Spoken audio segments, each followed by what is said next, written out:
दोस्तों सब्सक्राइब करें मेरे इस YouTube चैनल को और दबाएं बेल आइकॉन, जिससे कि आप मेरे बहुमूल्य जानकारियों के साथ अपडेट रहें।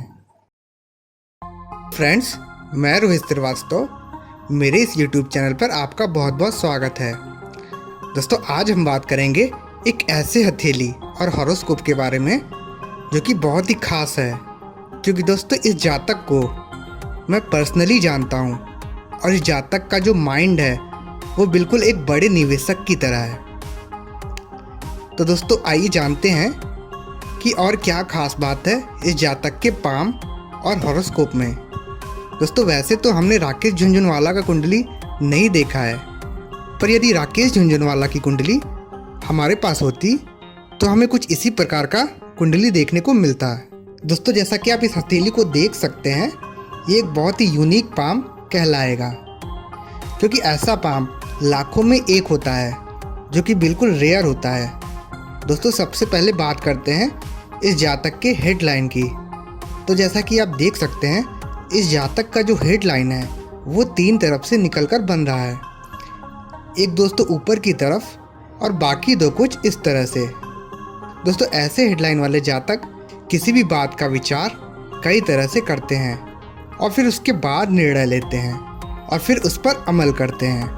दोस्तों बिल्कुल ऐसा ही हेडलाइन हमारे प्रधानमंत्री नरेंद्र मोदी जी का भी है, जिनका हर फैसला बहुत सोचा समझा होता है। अब दोस्तों बात करते हैं हॉरोस्कोप की। तो मानसिकता का विचार हम 5वें घर से देखते हैं और इस जातक के 5वें घर में चंद्रमा बैठा है वृषभ राशि में उच्च का, और चंद्रमा मन का कारक होता है। तो इसी प्रकार से इस जातक का चंद्रमा बली होने की वजह से इस जातक का मन बहुत बली है, और चंद्रमा चंचलता का भी कारक होने की वजह से ये जातक एक ही बात को कई तरह से विचार करके निष्कर्ष निकालता है। इसके अलावा 5वें घर पर बुध और शनि की भी दृष्टि आ रही है।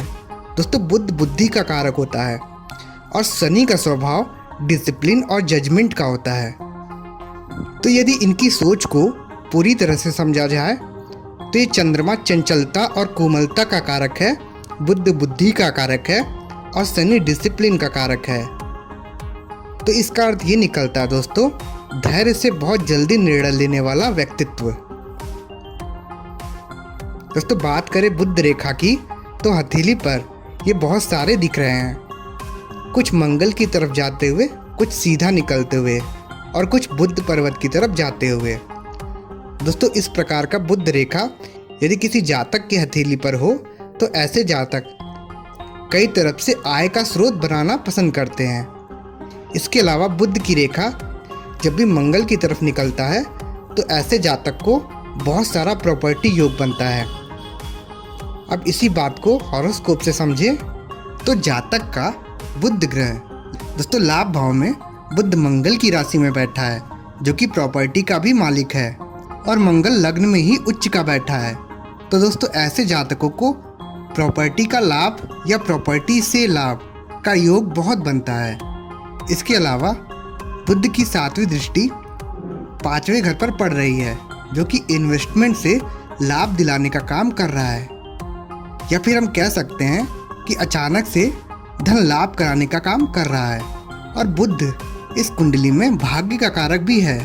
तो दोस्तों इसी वजह से जातक का जो इन्वेस्टमेंट माइंड है वो बहुत ही शार्प है। और जैसा कि आप देख सकते हैं, पंचमेश कर्म भाव में स्वराशि का बैठा है और वो भी वक्री है। तो दोस्तों ये भी इस बात का सूचक है कि इस जातक का जो इन्वेस्टमेंट माइंड है वो बहुत ही शार्प है। बात करते हैं हर्ट लाइन की। तो यदि हम इनके हर्ट लाइन पर नज़र डालें तो ये एक तरह से कर्वी है और दूसरी तरफ मस्तिष्क रेखा आकर हर्ट लाइन से जुड़ रहा है। दोस्तों इस तरह की रेखाओं को हम सिमियन लाइन कहते हैं। दोस्तों ऐसे जातक हर्ट लाइन के कर्वी होने की वजह से इमोशनल होते हैं, और वहीं हथेली पर सिमियन लाइन होने की वजह से ऐसे जातक सख्त निर्णय भी बड़ी आसानी से ले लेते हैं। इसी प्रकार से दोस्तों ये बहुत ही अच्छा कॉम्बिनेशन बन गया है इस जातक के लिए। जहाँ इस जातक को इमोशंस दिखाने हैं तो वहाँ पर ये जातक इमोशंस दिखाएगा, और जहाँ इस जातक को अंदर से कठोर बनना होगा वहाँ ये बड़े आसानी से कठोर स्वभाव का भी हो जाएगा। अब दोस्तों हॉरोस्कोप से ये सारी चीज़ें देखें तो इसका पता हमें जातक के राशि और लग्न से मिल जा रहा है। दोस्तों जैसा कि आप देख सकते हैं इस जातक की राशि वृषभ राशि है, जो शुक्र की राशि है। शुक्र ब्यूटी और लव का कारक होता है। तो दोस्तों इस जातक का इस प्रकार का हर्ट लाइन और जातक के अंदर इमोशंस वृषभ राशि की वजह से है। और लग्न में बैठे मंगल और लाभ भाव में बैठे शनि की वजह से इनकी हथेली पर सीमेन लाइन मौजूद है। और इसी वजह से ये जातक ज़रूरत पड़ने पर कठोर बन जाता है, क्योंकि मंगल शनि एक दूसरे की राशि में बैठे हैं। शनि पंचम को देख रहा है और मंगल लग्न यानी कि पर्सनालिटी घर में ही बैठा है। तो इसी वजह से ये सारी चीज़ें हो रही हैं। इसके अलावा दोस्तों कुछ और बातों पर नज़र डालें तो इस जातक का लाइफ लाइन और फेट लाइन दोनों एक ही है। और इस जातक की हथेली पर 2 ट्रायंगल भी बन रहा है। दोस्तों जैसा कि आप देख सकते हैं फेट लाइन जहाँ से निकल रहा था वहीं से लाइफ लाइन ने भी कर्व लेना भी बंद कर दिया। और उसके बाद जो लाइफ लाइन का दूसरा भाग है उसमें एक और मनी ट्रायंगल बन रहा है। तो दोस्तों इसका अर्थ ये हुआ कि शुरुआत में ये जातक अपने निवास स्थान से दूर जॉब करेगा और फिर उसके बाद ये जातक अपना जीवन व्यापार और निवेश में ही लगा देगा। इसके अलावा इस जातक का दशा भी कुछ ऐसा ही कह रहा है। इस जातक का राहु का दशा चल रहा है और इसके बाद गुरु की दशा चलेगी 2025 के बाद 16 सालों के लिए। दोस्तों इस जातक का गुरु वक्री है। दोस्तों इस कुंडली में वक्री गुरु हो या फिर मार्गी गुरु हो, मकर लग्न में ये गुरु कभी अच्छा नहीं करता। और धन भाव में बैठा वक्री गुरु इस जातक को बढ़िया रिजल्ट नहीं देगा। लेकिन लग्नेश और धनेश के बली होने की वजह से ये वक्री गुरु धन भाव की हानि नहीं कर पाएगा।